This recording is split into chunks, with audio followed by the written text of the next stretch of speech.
hafalkan surah Al-Ikhlas sampai mati. Jangan main-main. Ayat Quran satu huruf saja, kalamullah. Man qara'a harfan min kitabillah falahul hasanah.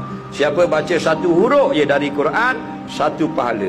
Al-hasanah bi asyri amsalihha. Satu pahala akan digandakan 10.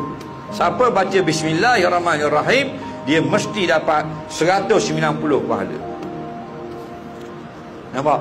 Kerana bismillah ada 19 huruf.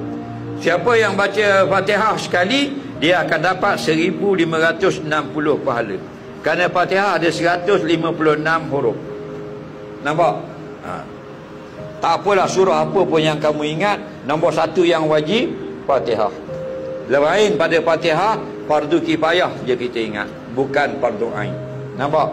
Jadi kalau nak lebih daripada itu, teruskan hafal Quran. Okey, tak ada masalah.